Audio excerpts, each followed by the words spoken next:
That's broken a little bit. OpenAI hasn't been doing that cycle, but over about every 6 months, the models are becoming significantly cheaper. More powerful models becoming cheaper. A lot of it was trying to push open source out, but open source is still around. But you take, for instance, the GPT-4o mini model. It's 15 cents for 1 million tokens.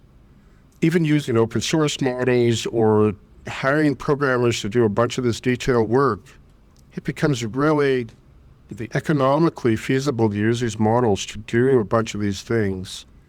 Not even in machine learning. A lot of it's doing stuff like entity extraction from documents and stuff like this, or tuning data, or actually using large language models to be able to understand and define this data. There becomes whole workflows for that you can just throw LLMs or agentic systems on. That aligns perfectly with all the headlines that I saw today about OpenAI now charging $200 a month for their Pro. This is the beginning of the 12 days of shipness, right? So this is the third day.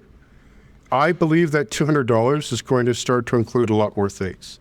So by the end of the shipments, I'm expecting maybe Sora to be included in that. But I think at the end of the shipments, that $200 may make a lot of sense. And I might be one of those people that pay it. Yeah, I would be surprised if their shipments primarily was about increasing prices, but who knows? I think you might be right. But I'm guessing what you're saying, really, the underlying thing is that it's going to become so cheap that it's not really a big consideration. And even if you have to do something crazy, one query spawns multiple queries behind the scenes, it's still going to be cheap enough that one of them will do something useful and you'll be okay. And I think that's probably a hypothesis that you can defend with some data at this stage, right?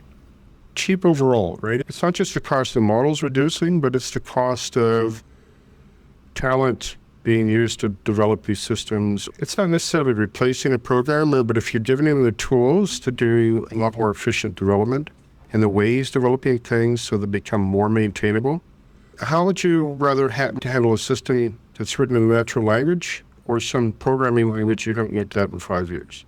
It's not something we deal with on a daily basis now, or at least most of us don't. It is something I deal with on a daily basis now, and I know it's a lot easier to go back to the natural language stuff and fix it than even code I've written a couple of months ago. For sure.